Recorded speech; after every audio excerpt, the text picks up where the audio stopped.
مولاي يا مولاي يا مولاي يا مولاي مولاي يا مولاي صل على محمد.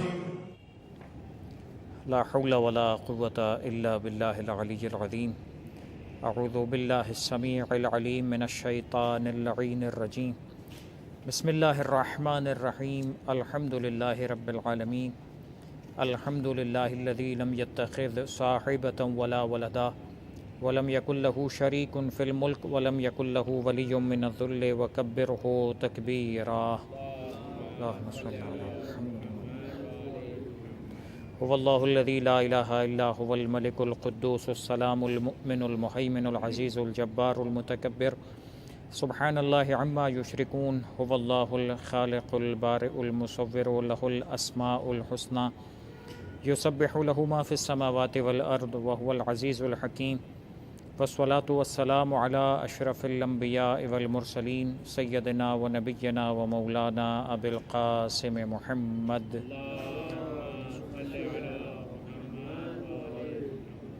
وعلى أهل بيته الطيبين الطاهرين المعصومين المنتجبين الميامين لا سيما على بقية الله في الأرضين وحجته على العالمين الذين أذهب الله عنهم الرجس وطهرهم تطهيرا.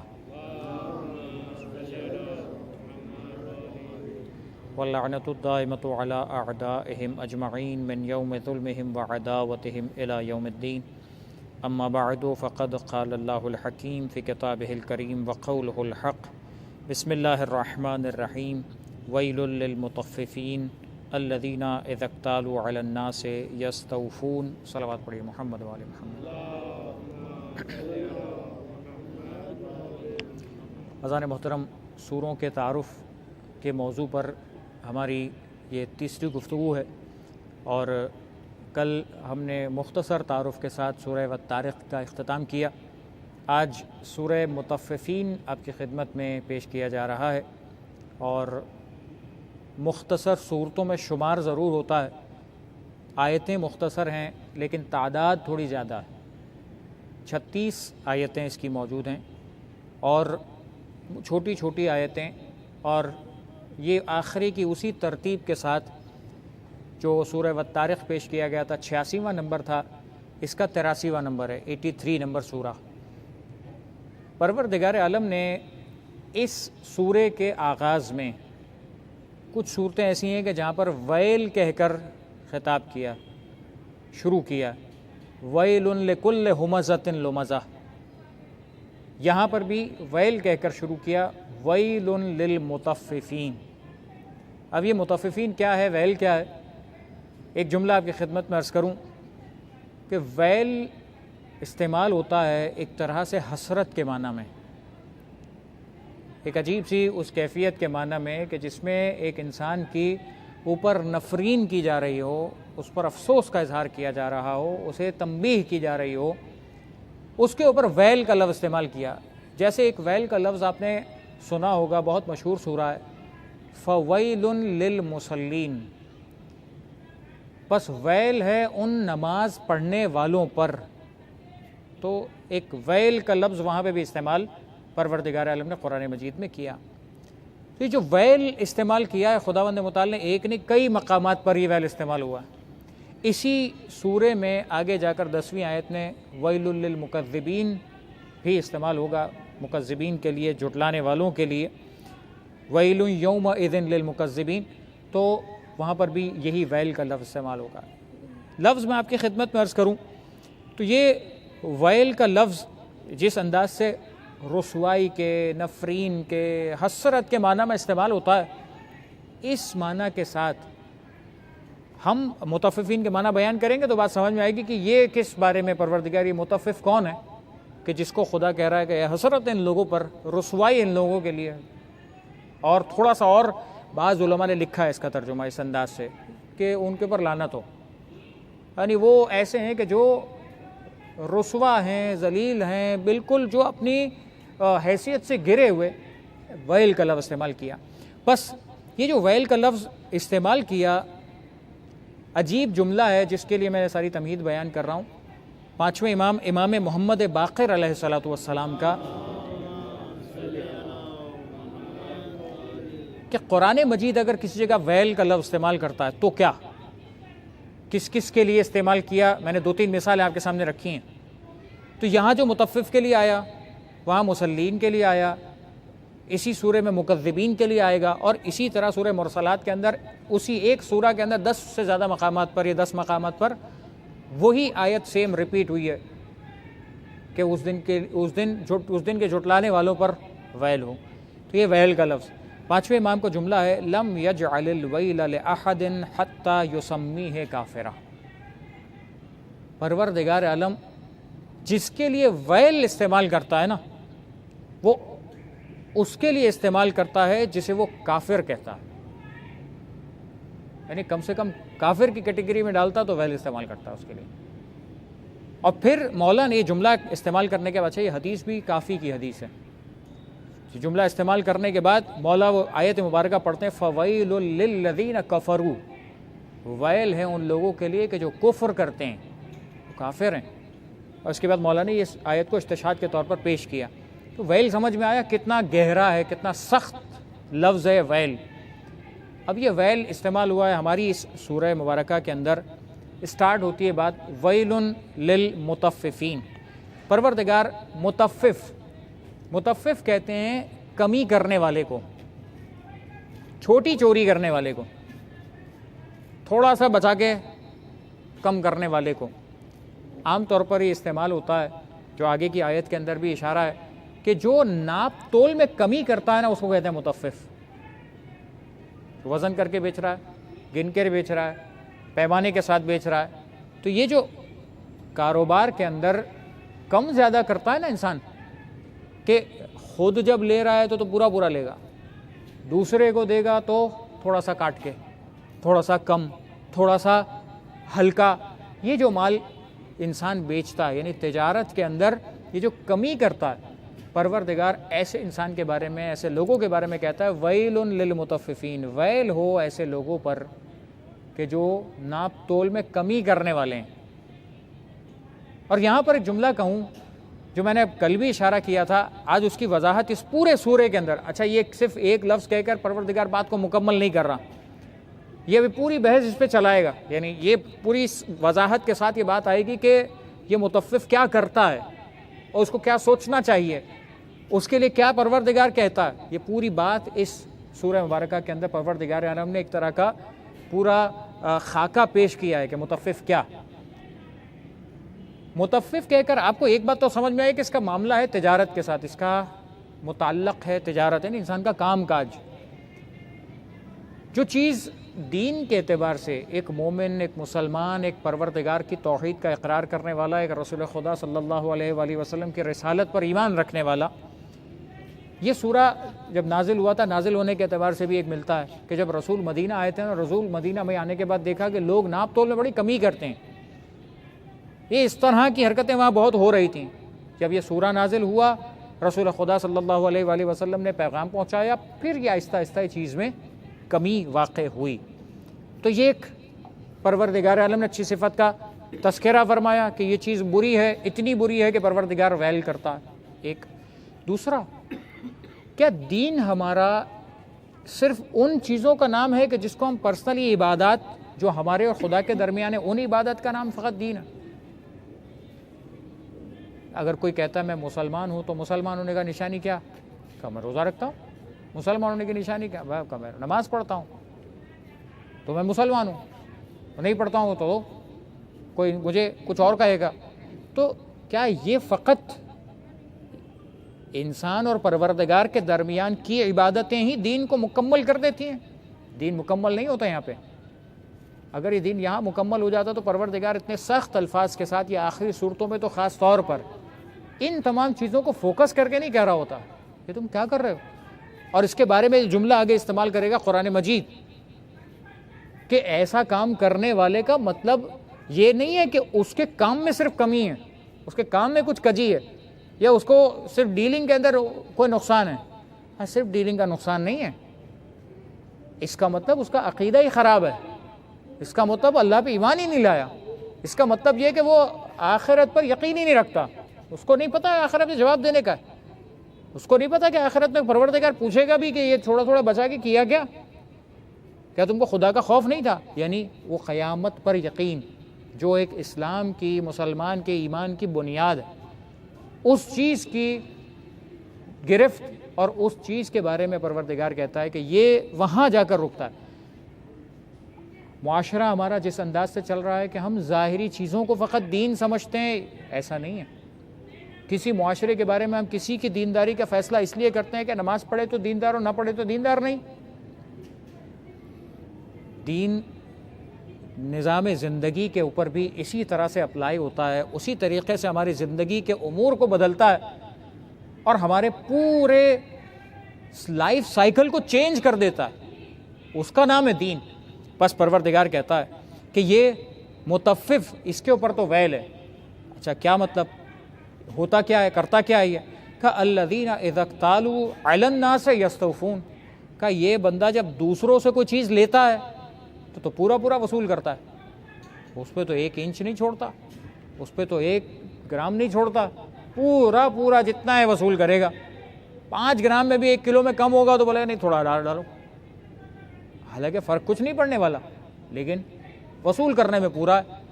پھر وَإِذَا كَالُوهُمْ أَوْ وَزَنُوهُمْ يُخْسِرُونَ، جب وہ پیمانہ دیکھ کر آگے دیتا ہے، کیل پیمانے کو کہتے ہیں، مثلا ہم لیٹر کہتے ہیں نا، دودھ لیتے ہیں 1 لیٹر کا پیمانہ ہوتا ہے، وہ وزن سے تو نہیں ہوتا، یا بعض چیزیں ہم وزن سے لیتے ہیں تو اس کا گرامیج ہوتا ہے، تو وزن الگ ہے، پیمانہ الگ ہے، دونوں چیزوں کا تذکرہ ہے کہ جب وہ ناپ تول کر یا وزن کر کے کوئی اگر کوئی چیز دیتے ہیں تو اس کے اندر یخسرون، اس کے اندر کم کر دیتے ہیں۔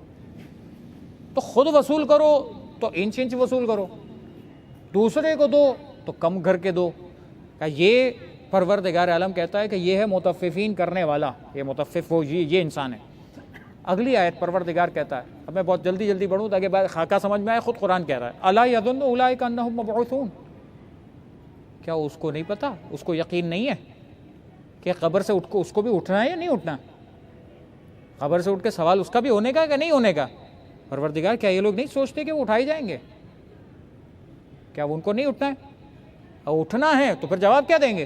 جواب تو کوئی نہیں ہے، بالکل سمپل، تم نے لیا کچھ اور ہے، دیا کچھ اور ہے، تو تم نے دھوکہ تو دیا، غلطی تو کی ہے، کم تو کیا ہے تم نے، تو جواب کیا ہے تمہارے پاس؟ کوئی نہیں جواب۔ یعنی اتنا واضح ہے کہ اس کا جواب فطری طور پر بھی انسان کے پاس نہیں ہے، اتنا بڑا واضح گناہ ہے۔ خدا کہتا ہے اٹھنا نہیں ہے تم کو۔ پھر لیوم عظیم، کس دن کے لیے؟ ایک عظیم دن کے لیے جو تم کو اٹھایا جائے گا، مبعوث کیا جائے گا، اس دن کے لیے نہیں اٹھنا ہے کیا؟ بس یہ ناپ تول کی کمی اتنا بڑا کام اور اتنا بڑا گناہ ہو سکتا ہے کہ پروردگار ان کے لیے ویل استعمال کرے اور اس طرح سے ان کو تنبیہ کرتے ہوئے اس کی تفصیل بیان کرتا ہے۔ یہاں پر رک کر ایک جملہ کہوں، ایک حدیث ہے مشہور، آپ نے سنی بھی ہوگی، کہ یہ عام طور پر ایک کام کرنے والا، یعنی ایک نوکر آدمی کرے یا ایک مالک آدمی کرے، کمی جو کرے گا وہ نقصان تو ہے، گنہگار تو ہے۔ یہ کوئی یہ نہیں کہہ سکتا کہ فلاں نے کہا تھا اس لیے میں یہ کام کر رہا ہوں۔ فلاں نے کہا تھا تو کوئی انسان زہر تو نہیں کھا لیتا، فلاں نے کہا تھا تو کوئی انسان دوسرا کو گناہ تو نہیں کر لیتا، فلاں نے کہا تھا تو انسان مر تو نہیں جاتا۔ کسی کے کہنے سے نہیں چلے گا، جو کر رہا ہے خود اس کا ذمہ دار ہے انسان۔ بس جب ذمہ دار ہے تو وہ جواب دے گا کہ اگر اس کے ساتھ مل کر کیا تھا، اس کے کہنے پر کیا تھا تو یہ بھی جواب دے گا، وہ بھی جواب دے گا، خود کیا تھا تو خود ذمہ دار ہے، خود جواب دے گا۔ بس جب انسان کام کاج کرتا ہے، یہ چھوٹی چھوٹی چیز بچا کر کرے گا کیا؟ یعنی آج ہم فروٹ لینے جاتے ہیں، یہ تو کامن ہے نا، اب تو اتنا واٹس ایپ پہ دنیا چلا رہی ہے، اتنی ویڈیوز، اتنی چیزیں آ گئیں کہ ذرا سا ہماری قوم کے اندر شعور بیدار ہو، ہم تھوڑا سا غیرت کریں کہ ایک فروٹ بیچنے والے سے لے کر، ایک اس غریب آدمی چنے بیچنے والے سے لے کر، ایک بڑے دکاندار تک، ہر ایک جگہ پر کوئی گندا فروٹ ڈال کر دھوکے بازی کر رہا ہے، کوئی وزن کم کر کے دھوکے بازی کر رہا ہے، کوئی ناپ میں کمی کر کے دھوکے بازی کر رہا ہے، کوئی گھٹیا چیز دے کے دھوکے بازی کر رہا ہے. یہ ساری چیزیں مختلف انداز سے چلی جا رہی ہیں. اور بعض علماء نے لکھا کہ متفف کا مطلب کم کرنا ہے نا، تو کم ہو سکتا ہے وزن کے اندر ہو سکتا ہے گرام کے اندر ہو سکتا ہے پیمانے کے اندر ہو سکتا ہے کوالٹی کے اندر ہو. تو جہاں بھی کمی کی ہے متفف تو بنا، وہاں اللہ کی لعنت تو آئی، اللہ کا ویل تو آیا. تو بس یہ ویل جو آ رہا ہے اس کے اوپر توجہ پروردگار دلاتا ہے کہ یہ کام نہ کرو. اس سے ہوگا کیا؟ تم کیا سمجھتے ہو؟ یہ 2 انچ بچا کے کیا ہو جائے گا؟ تم نے پورے دن میں 100 کلو مال بیچا، فرض کرو 20 گرام بچا لیا، کتنا بچا؟ کیا اس سے تمہارا محل بن جائے گا؟ کیا اس سے تمہارا کچھ ایسا فائدہ ہو جائے گا کہ جس فائدے کو دیکھ کر تمہارا کچھ بننے والا ہے؟ کوئی بہت بڑی ملکیت آ جانے والی ہے، کوئی بہت بڑا فائدہ ہو جانے والا ہے؟ لیکن نہیں. اس لیے کہ جو رزق میں کما رہا ہوں، اگر میں یہ سمجھتا ہوں کہ یہ رزق دینے والا خدا ہے تو میں 2 روپے بچا کے کوئی فائدہ نہیں لے سکتا. یہ 2 روپے بچا کے مجھے کچھ بھی نہیں ملنے والا. اس لیے کہ جو خدا مجھے 2 روپے حرام کے ذریعے سے نہیں لینے دیتا اور میرے لیے حرام قرار دے رہا ہے کہ اگر میں نے چھینا تو جو یہاں سے آپ اس کے یعنی حلال سے ہٹ کر حرام کسی مال کا چھین سکتے ہو، تو یاد رکھو دنیا میں دوسرے سیر کے اوپر 1.25 سیر موجود ہیں. آپ یہ 2 چھینو گے، کل آپ کا 4 چھن جائے گا تو بچے گا تو کچھ نہیں. خدا کی خدائی سے لڑ تو کوئی نہیں انسان سکتا. نظام پروردگار ہے. آج تم کسی کا حق مارو گے، کما تو دین و تو دانو، روایت کا جملہ ہے. جیسا تم کرو گے ویسا تمہارے ساتھ ہوگا. یا بعض عام محاورے کے اندر کہتے ہیں وہ دنیا گول ہے. آج یہاں سے تم کرو گے، کل وہاں تمہارے ساتھ ہوگا. آج یہاں تم کسی کی اولاد کے ساتھ برا کرو گے، کل تمہاری اولاد کے ساتھ لوگ برا کر رہے ہوں گے. آج تم کسی کا مال ہڑپ کرو گے، کل تمہارا مال دوسرا کھا جائے گا. کتنے دن حفاظت کر لو گے؟ کتنا دن بچا لو گے؟ ایک تو موقع آتا ہے نا جہاں انسان رکتا ہے، جہاں رکا وہاں پہ ختم. اور خدا کی قدرت کے مقابلے میں تو کچھ نہیں ہو سکتا. یہ سوچ ہے انسان کی. جبکہ اگر ہم اور آپ ابھی جب بات کرتے ہیں، انالائز کرتے ہیں، آج تو اسٹیٹسٹیکل دور ہے، سب چیزیں کیلکولیشن ہو جاتی ہے. بھئی یہ کتنا فائدہ ہو جائے گا؟ اتنا فائدہ. اچھا اس فائدے میں کیا ہوگا؟ ذرا سی بیماری آئے گی، سب کچھ جائے گا، ختم. جتنا کمایا تھا 10 روپے گیا 20 روپے، کمایا تھا 2000 روپے گیا 5000 روپے، سب برابر ہو گیا. اچھا حساب کتاب کا وہ قبر کا باقی رہ گیا، گیا بھی 5000 روپے، جیب سے 3 اور لے کر گیا 2، اور 2 کا حساب پھر قیامت میں دینا کا دینا ہی ہے. تو الٹا میں تو نقصان میرا. 5 یہاں لٹایا، بچہ بیمار الگ ہوا، 2000 کا قیامت میں حساب الگ دینا ہے. قرض دار ویسے ہی کھڑا ہوا ہے، تو میں کیا کھڑا ہوں؟ انسان نہیں سوچتا. پروردگار کہہ رہا ہے دیکھو قیامت سوچو، تم دنیا نہیں سوچو. دنیا سوچو گے 1 دن 2 دن 1 مہینہ 2 مہینہ 4 مہینہ 10 سال سوچو گے یہ بینیفٹ ہے، تو یاد رکھو یہ بینیفٹ تم سوچ رہے ہو کہ تمہیں ملے گا، نظام خدا کا ہے. خدا نہیں چاہتا تو تمہیں چھین کر بھی نہیں مل سکتا. تو یہ چیز پروردگار عالم کا نظام خدا سمجھاتا ہے کہ دیکھو اس کو نہیں سوچو کہ یہاں کیا، یہ سوچو آخرت میں کیا. وہاں سوچو گے تو خود تمہاری یہ ساری لائنز درست ہو جائیں گی. اور اسی لیے کچھ چیزیں ایسی ہیں کہ جس کو پروردگار عالم نے روایات میں جیسے تاکید فرمائی گئی کہ انسان کام کرنے یعنی نوکری کرنے سے زیادہ رزق کو رکھا گیا تجارت کے اندر. جیسے حدیث کا جملہ ہے کہ رزق کے 10 اجزاء ہیں تو 9 حصے تجارت میں، 1 حصہ اس کے علاوہ ہے.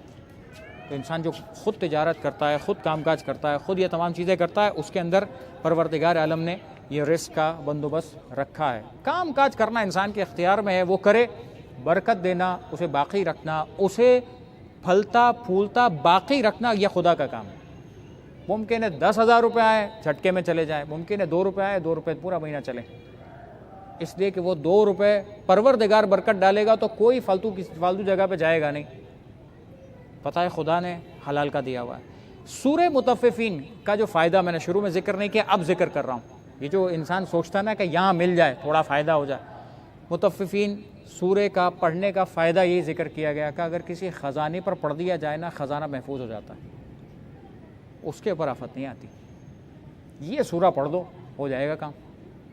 کہ اگر کسی چیز پر تم پڑھ دو گے نا، سورہ مطففین حدیثوں کے خلاصے بیان کر رہا ہوں، کہ سورہ مطففین کسی چیز پر پڑھ دو گے، وہ چیز محفوظ ہو جائے گی. حتیٰ حشرات الارض، جو کیڑے مکوڑے یہ وہ ادھر ادھر کی چیزیں کا وہ بھی اس کے قریب نہیں آئیں گے. سورہ مطففین پڑھ دو اس پہ, دیکھو کیسا سیف ہو جاتا. یعنی پروردگار عالم نے اس سورے کی برکتوں کے اندر, فوائد کے اندر وہ راز رکھے ہیں.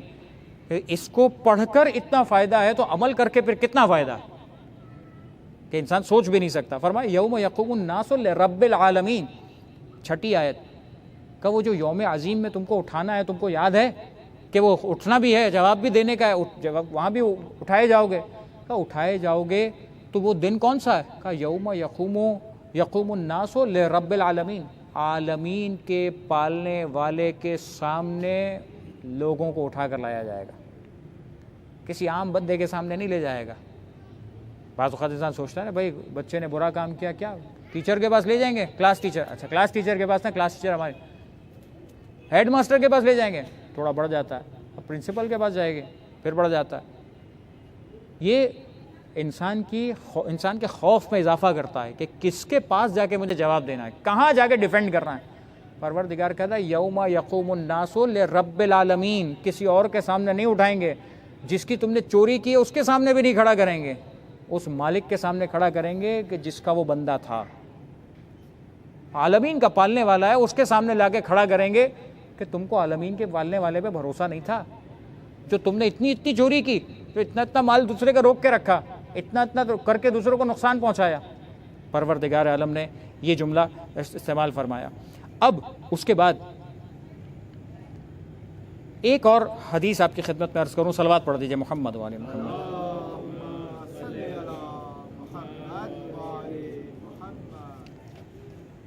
ان تمام امور کا, چاہے وہ انسان کام کاج کر رہا ہو, اچھا بعض چیزوں کی تو مثالیں بالکل واضح سمجھ میں آتی ہیں کہ بھائی کم زیادہ کرنا کس کو بولتے ہیں, سمجھ میں آ رہا ہے. اونچ نیچ کرنا کس کو بولتے ہیں, سمجھ میں آ رہا ہے.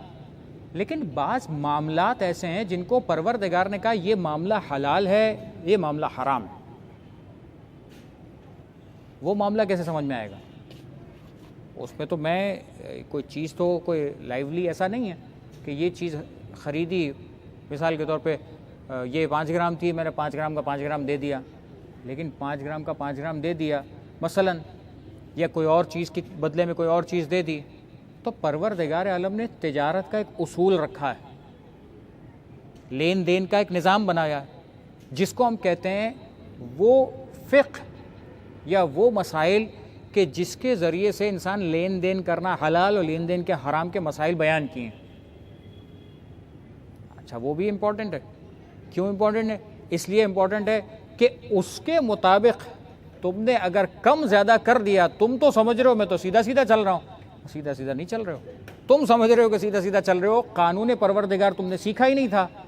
جب سیکھے بغیر چلو گے تو تم سمجھ رہے ہو سیدھا سیدھا چل رہے ہو, لیکن سیدھا سیدھا ہوگا نہیں. نقصان اس میں بھی ہوگا, حرام اس میں بھی آئے گا, غلطی اس میں بھی آئے گی, سوال اس میں بھی ہوگا. کیا کریں؟ مولا فرماتے ہیں امیر المؤمنین علی ابن ابی طالب علیہ الصلوۃ والسلام,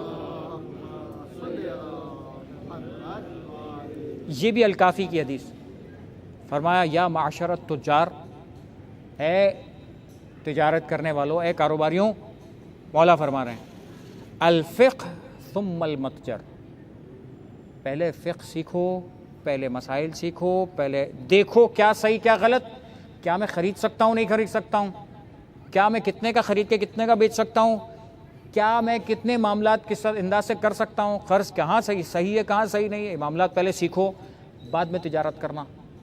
ایک دفعہ کہہ دیا مولا نے, پھر فرماتے ہیں الفقہ ثم المتجر, یعنی بات اتنی وزنی تھی, مولا نے پھر ریپیٹ کیا, پہلے سیکھو بعد میں کام. تیسری مرتبہ پھر یہی جملہ فرمایا الفقہ ثم المتجر, پہلے سیکھو بعد میں تجارت کرنا, بعد میں کام کرنا. ہوگا کیا؟ کہ اس کے بعد اسی حدیث میں آگے جا کر ایک جملہ ارشاد فرمایا التاجر فاجر والفاجر فی النار. کہ ہوتا کیا ہے؟ کہ تجارت کرنے والے عام طور پہ فجور کر جاتے ہیں, کھلی غلطیاں کر جاتے ہیں, اور جو کھلی غلطیاں اور کھلا گناہ کرتا ہے اس کا نتیجہ کیا نکلتا ہے؟ کہ وہ تو ہے جہنم میں. الا من اخذ الحق واعطى الحق, مگر یہ کہ جو حق لے حق دے. اگر ایسا اتنا کلیئر پوزیشن پہ چل رہا ہو تو کامیاب ہے, ورنہ یہی لین دین, یہی تجارت, یہی جس کے پیچھے انسان یہ سوچ کے چلا تھا کہ مولا نے فرمایا ہے کہ رزق کے 9 اجزاء تجارت کے اندر ہے، تو میں تجارت شروع کر دیتا ہوں، دکان کھول لیتا ہوں، کاروبار کرتا ہوں.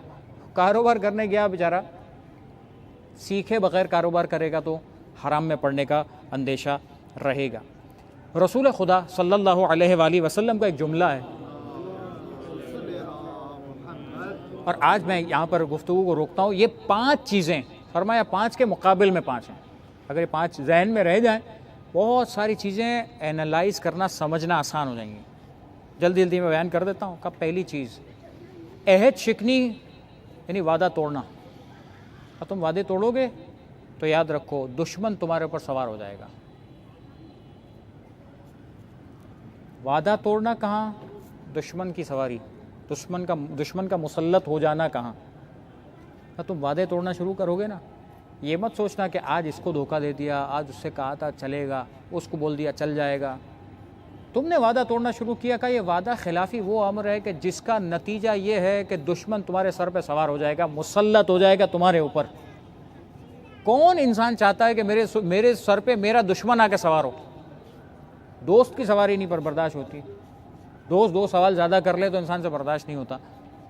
کہ دشمن کا اگر تم وعدے توڑو گے، دشمن سوار ہو جائے گا تمہارے اوپر. دوسری بات کہ اللہ کے حکم کے خلاف فیصلہ کرو گے تم. خدا نے کہا ایسا، کہا نہیں ایسا نہیں، میں یوں کر لیتا ہوں، اس پہ فائدہ لگ رہا ہے. کہا تم یہ کرو گے.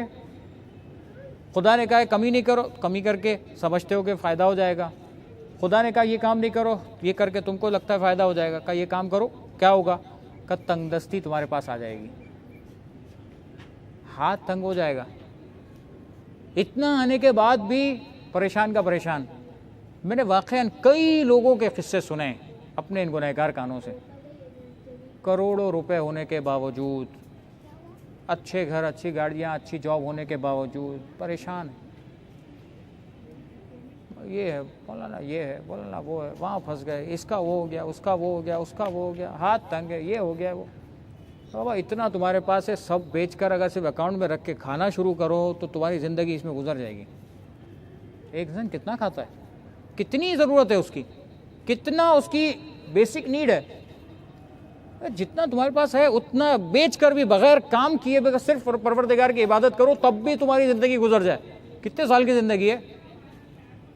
لیکن اس کے باوجود جو پروردگار رزق دے رہا ہے، جو پروردگار مہینے کی آمدنی دے رہا ہے، جو پروردگار مہینے کا فائدہ دے رہا ہے، جو سب چیزیں ہو رہی ہیں، پھر بھی ہاتھ کی تنگی ہے. تو کہیں نہ کہیں تو قصور ہمارا بھی ہے نا.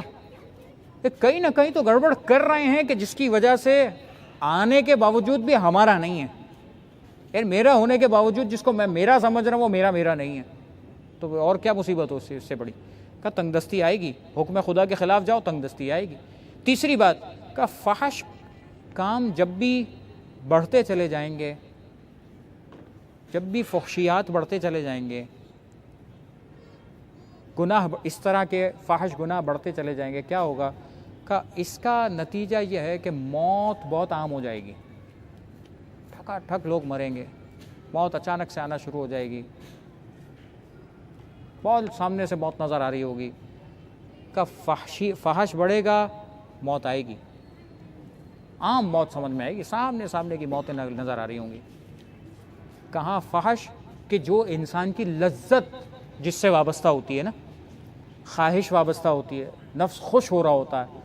یہ فحش جس کی طرف جا کر انسان سمجھتا ہے میں سکون میں آ گیا، کہ سکون میں نہیں آئے، الٹا اپنی موت کے قریب جا رہے ہو، پورے معاشرے کو اسی طرح دھکیل رہے ہو. چوتھی بات فرمایا ناپ تول میں کمی کرنے سے. کہ ناپ تول میں کمی تم کرو گے، بچا کے سیو کر کے اپنی، وہ انگلش میں محاورہ استعمال ہوتا ہے، سیو کرو گے رینی ڈیز کے لیے. کہو تمہارے رینی ڈیز کیا ہوں گے؟ کہا ہوگا یہ کہ تمہارے رینی ڈیز ایسے گزریں گے کہ جس دن تمہارے اوپر ہی خوش سالی آئے گی، تمہارے اوپر ہی قحط آ جائے گا. کرو ایسے کام، تم بچا کے لوگوں کو دھوکہ دو، خدا تمہارے اوپر ایسے واقعات لے آئے گا کہ جو تم قحط کا سامنا کرو گے.